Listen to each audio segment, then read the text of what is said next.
do what I can. You delayed the passing the bill. By itself. So. Yeah. Some of us.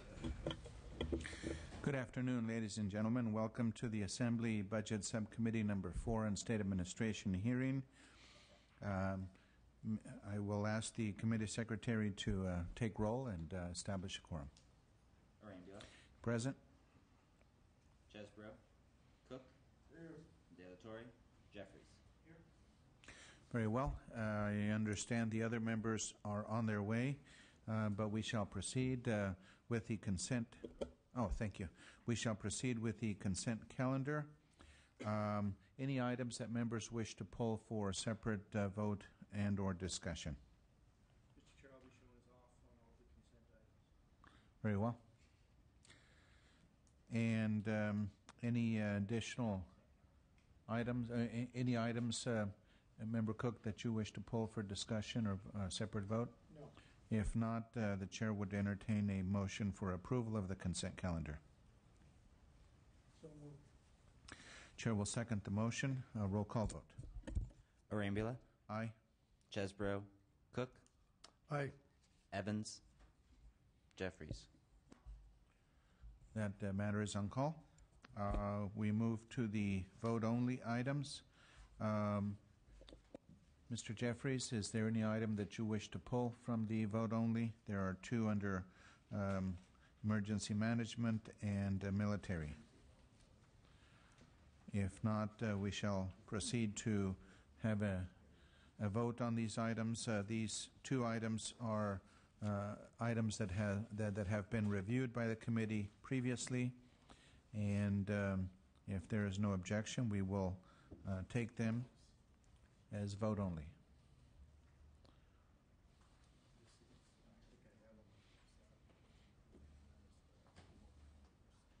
Very well. Let's start with the first item then. Under the California Emergency Management Agency, there are several proposals before us.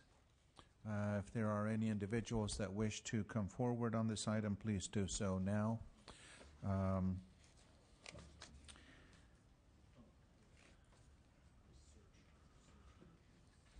Seeing none, members, is there a motion to approve the Cal EMA proposals?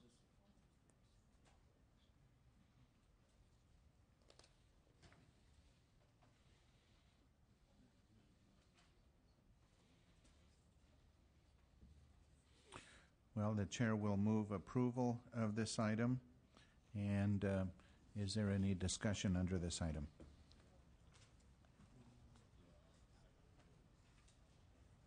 I'll be off again. Very well. I have no supporting documentation whatsoever on any of it, so I'm going to be off.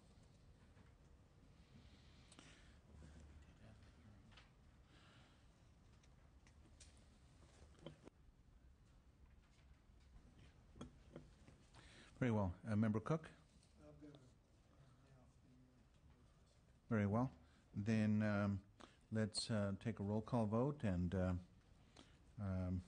Mr. Secretary?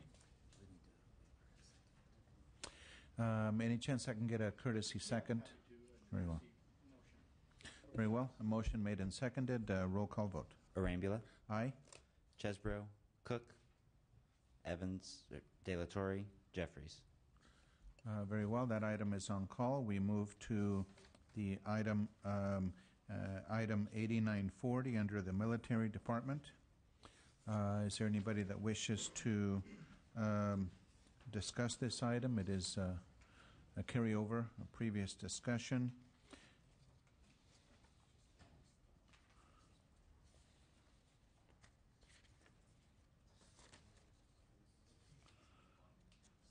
This is to approve $2.2 million for aviation firefighting equipment to improve response capabilities.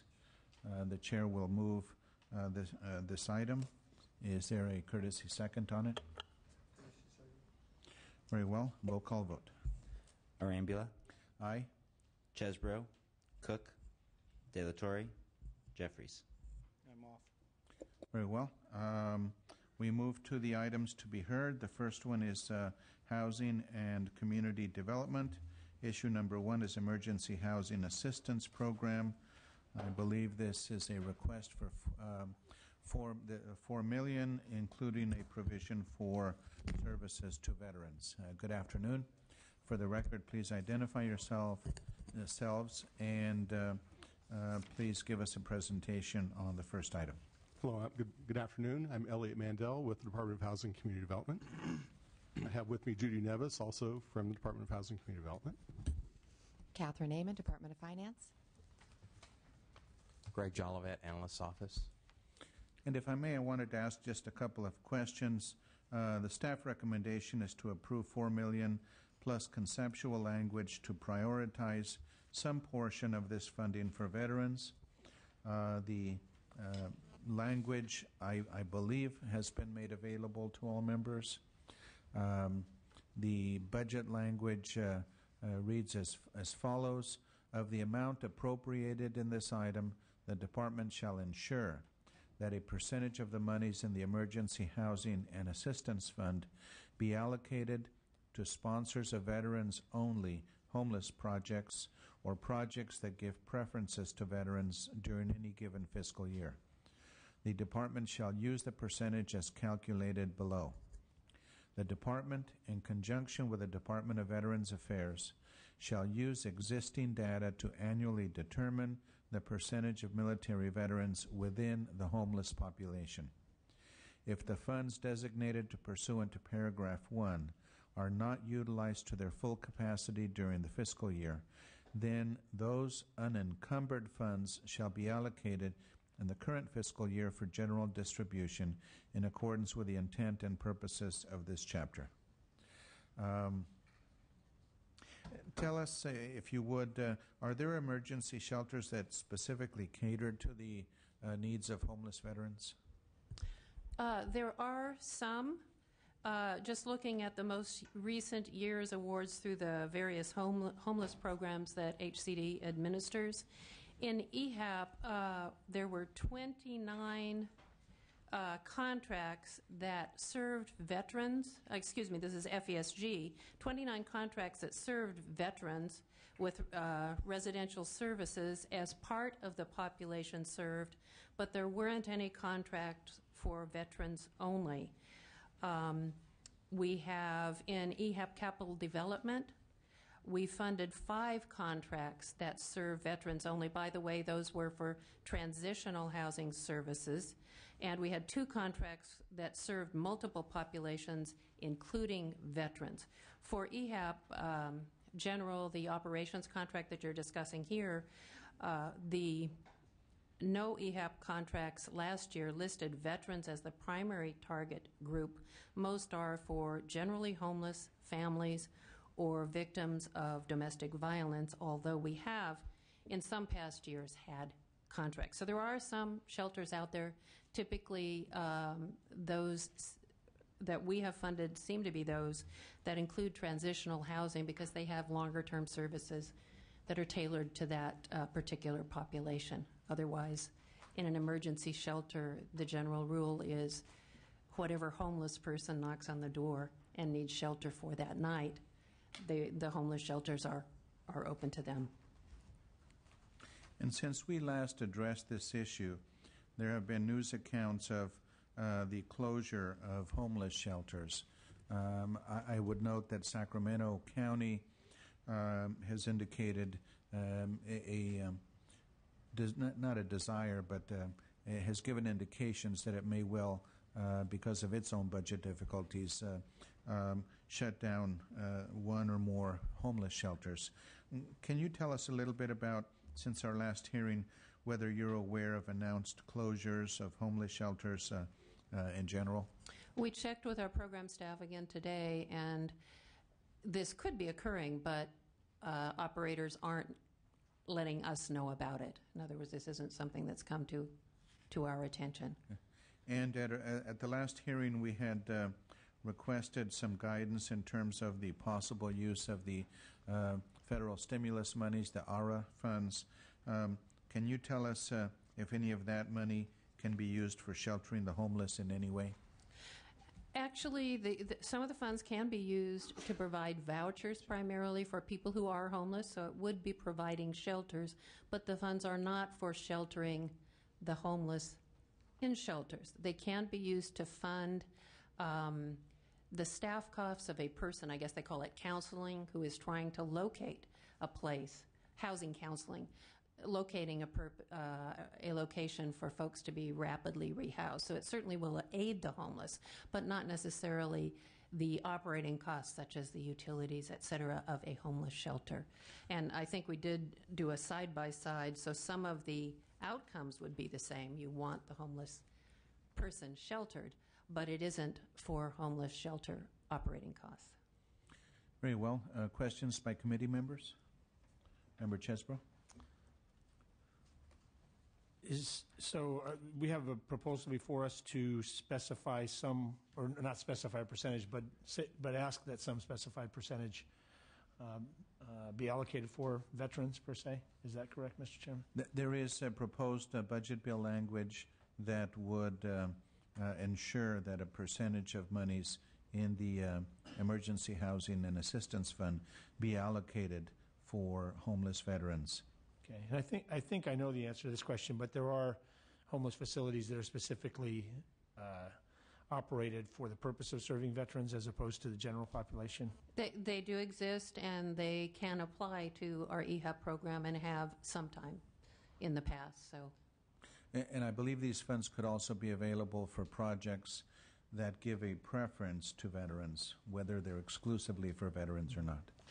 Well, I'm certainly sympathetic to the idea that there's special needs, and the subset of the homeless population needs to be addressed, particularly in light of the recent military involvement that's gone on in this country, but also going back to the Vietnam veterans. I think there's a large percentage of the homeless that are veterans. I guess one question I would have is I would want to make sure, or at least make sure some thought was given to the question of not having resources be underutilized because we set some over here and then the demand wasn't there. I mean, the problem with funding subgroups is you might not wind up using all the resources when they were needed because the demand turned out not to be where you put the money. And I'd hope that we try to figure out how to do this in a way that could be fluid enough that we were using the money where it was most needed at any given time. Do you believe the proposed language, the budget bill language, allows the use of unencumbered funds to be shifted over to another area dealing with homeless? Well, it says that it does, but I would point out that could be a little bit administratively difficult, just because the EHAP allocation formula, which is in statute, already has some subsets in it. It has a set aside for urban and non-urban counties, and then the funding follows a statutory allocation. Within that, in some counties, the funding is competitive, more than one applicant. In other counties, there is a single applicant. And in still other counties, there is a designated local board that recommends does the competition and recommends the facilities to be funded to HCD. So from the time we start the allocation process until we're through with these various subgroups that already exist, it's quite late into the fiscal year. So we wouldn't really know until we were done if we'd met the target or not. So it could be that if you were going to then reallocate, probably have to catch up in the following year. There just might not be time. The same staff also works together on the Emergency Shelter Grant Program and the Federal Emergency Shelter Grant. It's the same group, so they try to take those funding announcements and stagger them so that they can get them all done. So it's just a matter of, that's done for efficiency. So whether we'd have time within the same fiscal year, it's just not clear that we could. Certainly we could do it the following year, I'm sure. But And Mr. Chesbro and members, initially I wasn't sure if we would have language available today. The item was prepared using conceptual language. There is language before us now. It may require some additional tweaking in conference, but I think it is enough to get the matter over to conference and have them refine it. Mr. Chair, it sounds like I'm sort of extrapolating from what you said, but it sounds like the potential problem that I addressed is one that's potential regardless, because in an allocation system, you can't guarantee at any given time that money's going to be where it's most needed. You just try to set up a process that gets as close to that as you That's can. fair, and it will depend on who applies. In Yeah. other words, the funding, we need to have an applicant, of course, to award funds. So, and we don't control who the pool is. We do control the awards to counties by the statutory formula. But EHAP funds get fully awarded every year now, so if you were to pull some out and you didn't have the applicants, you'd probably have to take care of that the following year. The cycle is kind of a long one. Okay. Member Cook? Yeah, I got a couple of questions. First of all, FESG, Federal Emergency Shelter Grant, it's a federal program. We receive about $6 to $7 million every year for shelter, to fund shelters, and that's administered by HCD. but this is not to build them, right?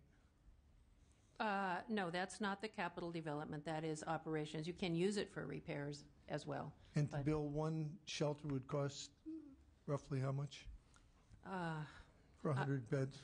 Yeah, I'm really not sure. I know that our program allows us to fund about $1 million worth of EHAP capital, but I don't know. They vary greatly. I couldn't say, but it's a couple of $1 million anyway, I would assume. Could be more than that. Okay. I'm not really sure where everything is going with the cuts, but, some of these people are living in a cardboard box on a freeway.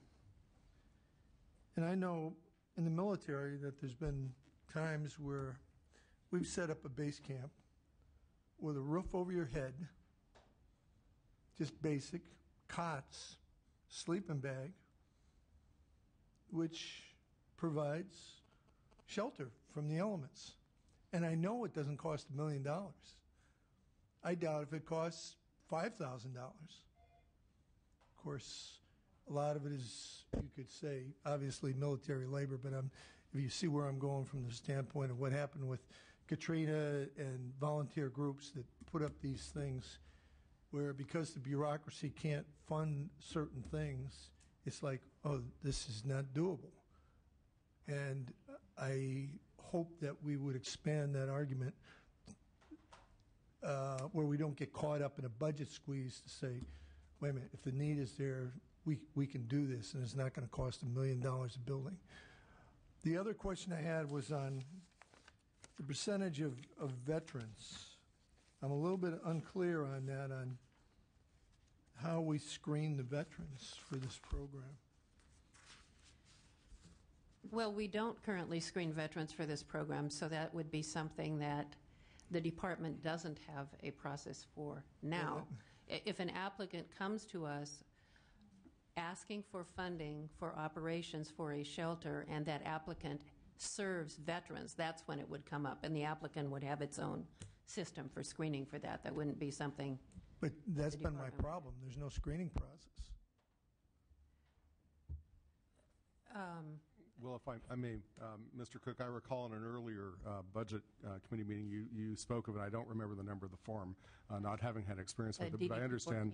Yeah, I understand there is that particular form. But I think what Ms. Nevis is saying is that as HCD has funded EHAP, I'm sorry? The DD-214, are you talking about? No. What was the last one? I was just saying that as the Department of Housing and Community Development Thank you. has been funding the Emergency Housing Assistance Program, the EHAP program, for all these years, that would be the program that would be the subject of this funding that you're discussing. We have funded operating costs for emergency shelters irrespective of the characteristic of the individual, whether they're a man, a woman, a child, a veteran. No, that's laudable, and I commend that. I was just going to the specifics of this bill that, veterans-only homeless projects. And this also is a pet peeve of mine on the screening process, where I think sometimes people just raise their hand and, I'm a veteran. Well, what proof do you have of that? And it's a very, very easy form that can be obtainable by any veteran but sometimes I question whether, and it's something that I think that they should have with them, and as I said, if they don't, they could get it again. So I'm very concerned about that, and I'm concerned about where we almost make it too difficult, and we've got to go back to the drawing board on some of these things that will most likely get cut out of the budget, saying we can't do that because the costs are prohibitive. And I'm saying if the need is there, that it's not going to be luxurious. Maybe we get caught up in red tape, and it's got to be inspected, and it's got to have this and this and this and this and this. But if it, sometimes somebody, I don't know, they just want to get out of the elements, and maybe they're going to be gone for the day, and they want a roof over their head, and if it's better than a freeway and a cardboard box, then I think there's mechanisms to do that are financially capable if we just try not to, tie it into red tape. So I just offer that as a suggestion in the future, because I know this is going to be money's going to dictate the policy. As I understand your concerns, and Member Cook, number one, you want to make sure that the money stretches as far as possible, and secondly, you don't want you want red tape minimized so that folks who are eligible receive the intended services. Yeah, Mr. Chair, and we're all going to be caught in it. I just don't want to be caught in either or. That I'm almost looking for language that said, if the full amount is not funded, or something to that effect, that alternate mechanisms that blah, blah, blah, blah, to ensure that if you don't get $4 million or $16 million or $1 billion, that there are mechanisms where you can do that. If we say, no, they can't be done, that guy in the street who's saying, wait a minute, all I want is just a roof over my head. Let's not get too technical on this. Let's try and solve the problem. And I hope it doesn't come down to a fiscal yes or no, which unfortunately it probably will. So I'm hoping I suspect that the most we could do, given the time constraints we have, this is our last budget subcommittee hearing. What I'd like to suggest is we give that direction to our respective staff, so that as this matter goes to conference, they can further refine it along those lines. That. Thank you, Mr. Chair. Okay. Any additional discussion, LAO or Department of Finance? Any comments? Yeah. For the record, the administration does not support the augmentation due to the difficult general fund circumstances the state is currently in. I'm sure there'll be lots of opportunities to exercise the blue pencil as this budget goes along. And hopefully this one won't be one of those items, but very well. I think we've exhausted this item in terms of discussion. So was there a motion for approval? If not, So moved, Mr. Chair. The chair will second the motion. No further discussion. Roll call vote. Arambula, Aye. Chesbro, Aye. Cook, De La Torre, Jeffries. Item is on call. We turn to the second issue, employee housing program. There are essentially a couple of options before us. Allow this program to expire, redirect the responsibility, shift it over to local government, or the proposal as recommended to us in our agenda to adjust the fees and the inspection schedule and allow the responsibilities to remain where they are. Give us your assessment of why this approach compares favorably to the other options. That's a difficult question for me. I can say that we have shared information with the various staff, both on the Senate side that took similar action end of last week, that this would be a conforming action to that. There is the question, if you will, $64,000 question about what is the right size of a program and who should do it. How do you make sure that there aren't any holes in the service that's provided and needed to make sure that the facilities that are operated as they should be, and yet not at a cost that is so significant that it basically requires or causes those folks who operate those facilities to say that they can't afford to do it. And what is their own internal economic decision that plays into that? And honestly, there's lots of questions. And so at this point, we can tell you that this would provide for a program at the department that would allow us to continue to issue the fees, to do oversight, and as I understand it, would also still rely on local agencies to do a share of the inspections. And I've brought with me Kim Strange from our Division of Codes and Standards, who can speak specifically to any questions you might have.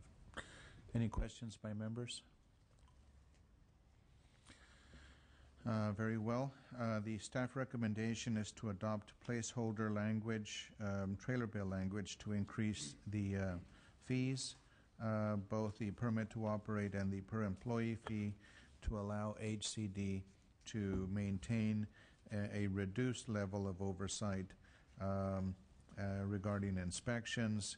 And any comments you'd like to make before asking for motions? Just No, that's fine. as clarification, I Yes. assume that we also adjust expenditure authority, Commissioner, and Yes, and position authority, I'm told. thanks. LAO, any comments on this item? Very well. Is there a motion to adopt? The Chair will second the motion, and roll call vote. Arambula, Aye. Chesbro, Aye. Cook, De La Torre, Jeffries. Very well. We move to issue number 3. This is a finance letter regarding reappropriation of Prop 1C funds.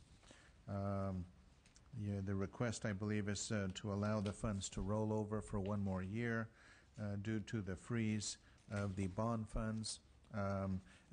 HCD, tell us briefly the status of the Prop 1C funds and the difficulties that you encountered for their release through the PMIA.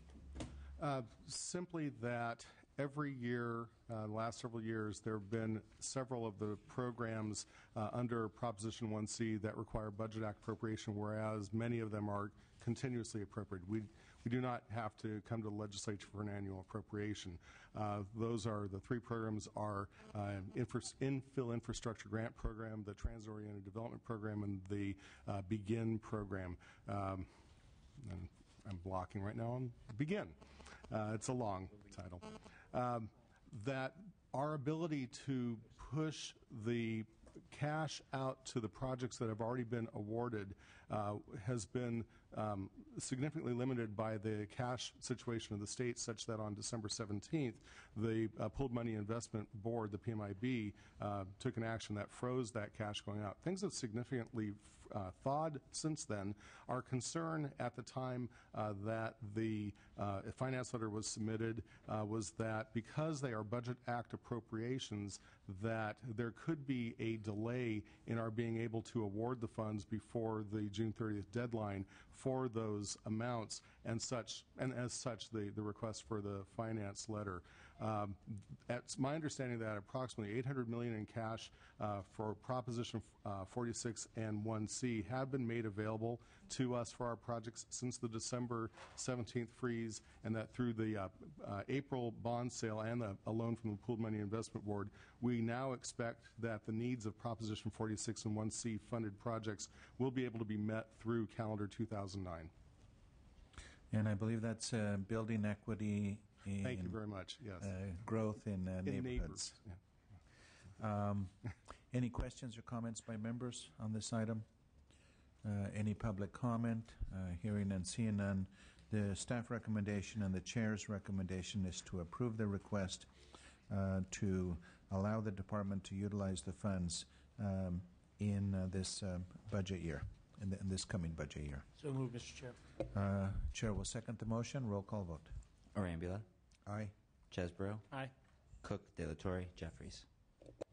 Very well. Thank you. Thank you very much. The chair recognizes Member Nielsen, who has been invited to attend the hearing this afternoon. The following item is one that he brought to the committee's attention, and I would like to commend you for that, and would ask that you share with the committee your interest and a bit of an outline on the proposal.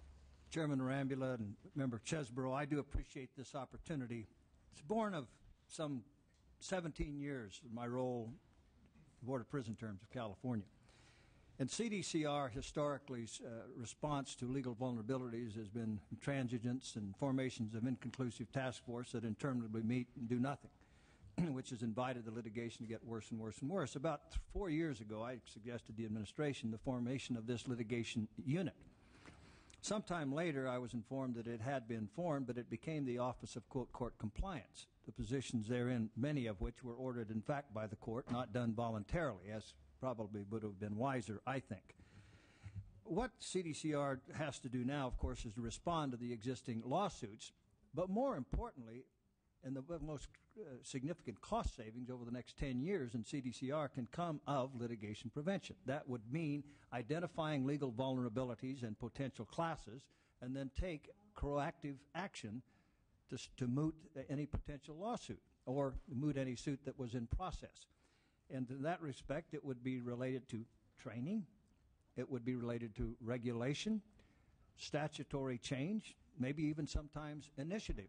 I was able to secure a provision in Marcy's law that alone saves $27 million a year. That was a product of a side agreement on a legal settlement. I would guarantee you that proactive stance on that particular lawsuit would have mooted it out. It was solely, two major lawsuits were solely about timeliness of hearing.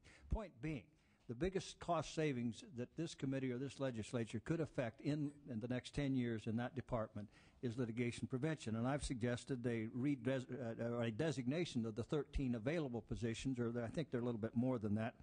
About 15, I think, are available not under the order of the court, and that they should be redirected to focusing on litigation prevention rather than continued inviting litigation and intransigence in response thereto.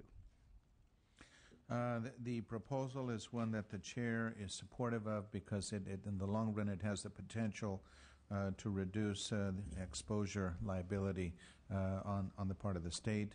I would note that the Senate has not considered this, so that if we were to approve it, this matter would go to conference committee. And at this point, I would ask if the department is present and wishes to comment on the proposal.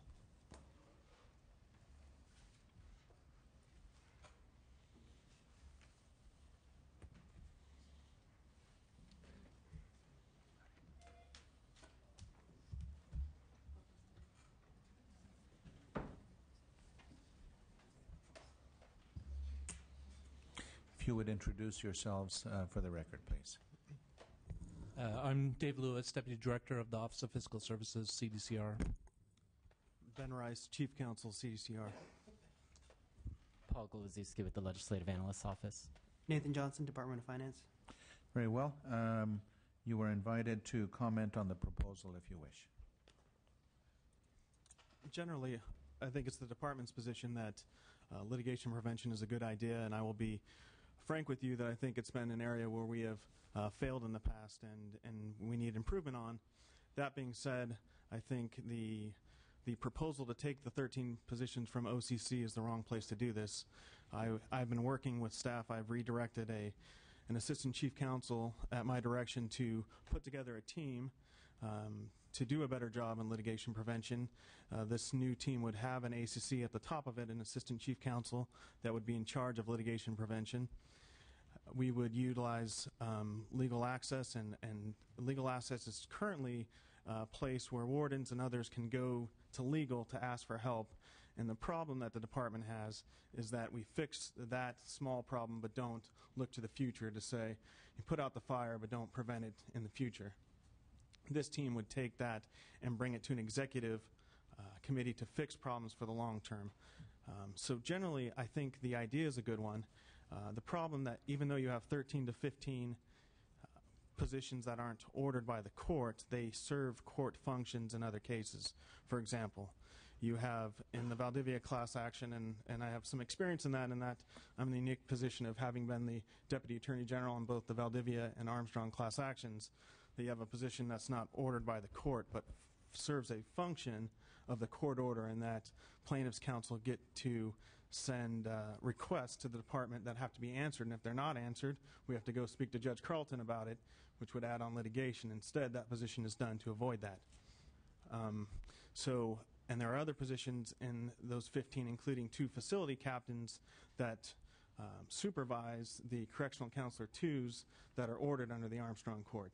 So redirecting them would be difficult because they are the supervisors of those CC2s. But again, and the other function that I think, and when I'm looking at, when I came to the department, which was about 8 or 9 months ago, my focus was to get out of the lawsuits we're currently in and to prevent. And as far as getting out, those 15 serve a very important function in that it's not just Armstrong and Valdivia, which have ordered the positions that apparently are off the table right now, but there's the Lancaster class action, which we were successful in getting out of a month ago.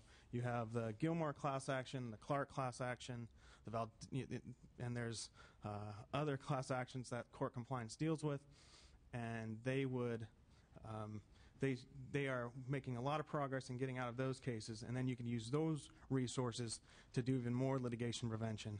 But I don't want to stop, and I think it's a good idea to not just look at ending those cases, but I don't want to get in contempt in those current cases. I think those positions are important. But I am looking, both within the Office of Legal Affairs and with the support of the Undersecretary of Administration, to take some resources and do what I'm calling more of a risk management, litigation prevention team that would do what is being proposed here. It seems to the chair that the concept is a sound one and that you agree in concept. Mm-hmm. Now, whether it's 13 or 15 or from this source or that source, I think is something that we probably will not be able to sort out today.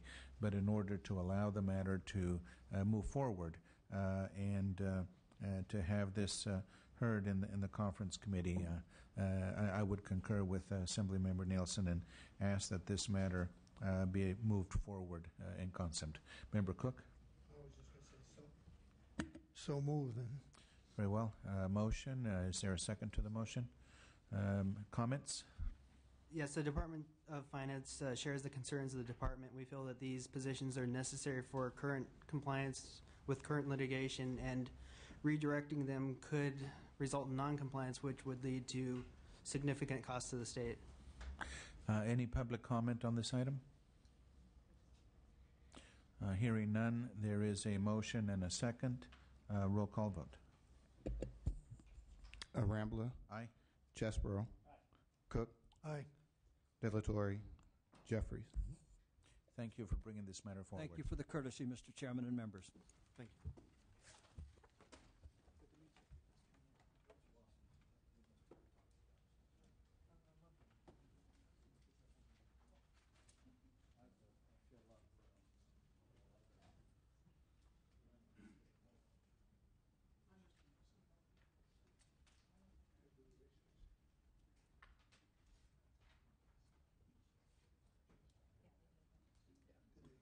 There's a housekeeping matter that we're working on, but in the meantime, let us move to the last item on the discussion agenda, and that is the California Horse Racing Board. If those individuals would kindly come forward. There is a request to adopt a placeholder budget bill language, and I would ask the individuals to please give us the benefit of your insight as to this item. Is the amount shown in the agenda the amount that's needed to support costs for the budget year? If so, please bring us up to date. Yes, the amount in the amount that you show, $11,833,000, is the amount that we need. And I neglected to ask that you identify yourself for the record. Oh, excuse me, Mr. Chairman, Kirk Breed, California Horse Racing Board. And this is Bond Smith, the Assistant Director of the California Horse Racing Board. Very well. Will Schaufsma, Department of Finance. Drew Soderberg, Legislative Analyst's Office. Can you explain to us what the racetracks owe the state and why the money is owed? are you referring to the money that's owed to the state with respect to the fairs? Yes, I believe Is so. that particular portion? Each year, at the end of the year, we calculate how much money was wagered, and based upon that calculation, determine if the licensees have reached the level of $40 million. And this is this law is about 12 years old, I think. Over the last 3 years, because advanced deposit wagering, or say the computer wagering, has increased so much, that amount has been reduced. So consequently, the $40 million has not been forthcoming from the licensees, and at present, the licensees owe the fairs about $5 million, to the best of my calculation, which is $5 million in essence is the amount generated from $40 million. It's about $5 million short. The amount that is needed to meet the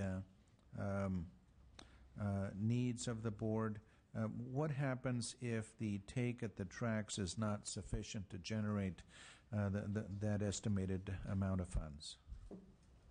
There's two proposals, Mr. Chairman, in committee. One is in the past, what we have required of some licensees is that they put forth a surety bond at the beginning of the race meet, so that if they aren't paying their bills by the end of the race meet or cannot pay their bills, then they would supply those funds would be drawn upon. The other way that is being proposed is a prudent reserve that would be added to this budget that they would pay up front. Any questions by members? Are we comfortable with the request? If so, if there's no public testimony, the chair would ask for motions of approval. So move. Yes, and the motion would be to adopt the placeholder budget bill language to allow this to move forward. Was a motion made and seconded? Roll call vote. Arambula. Aye. Chesborough. Cook. Aye. Delatorre. Jeffries. I'd like to return just Thank you, Mr. briefly. Chairman. Thank you, gentlemen. Would like to return briefly to the consent calendar and ask that the initial vote be rescinded. There is one item that the chair would like to pull from the consent calendar. I apologize for the lateness. I was just informed that this is an item that should not have been on the consent calendar. It is the April letter, the transfer of Office of Gang and Youth Violence Policy. So I would ask that we take this off of the consent calendar and would request motions for approval of the remainder of the consent calendar. The previous vote was 2-0. So do you need a vote to rescind? Why don't we be on the safe side? Yes. Okay, I'll move to rescind the previous vote on the consent calendar. Second. Motion made and seconded to rescind the previous vote on the consent calendar. Roll call vote. Arambula. Aye. Chesborough. Aye. Cook. Aye. Delatorre. Jeffries. The previous vote is rescinded, and motions to approve the remainder of the consent calendar would be in order. So moved. Second. Motion made and seconded. Roll call vote. Arambula. Aye. Chesborough. Cook. Aye. Delatorre. Jeffries. Very well. I will ask the secretary then to go back over the previous votes and allow members to add on. So may I ask Mr. Chairman, or would Yes. you prefer that I not? No, please do. The item that was removed from the consent, is that? That will remain open. Remain open. Okay. Yes. Thank you.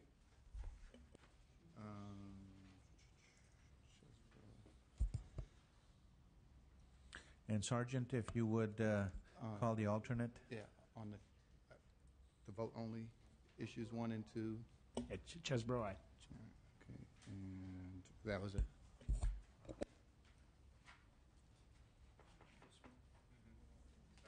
Very well. I believe that concludes the business of the committee this afternoon.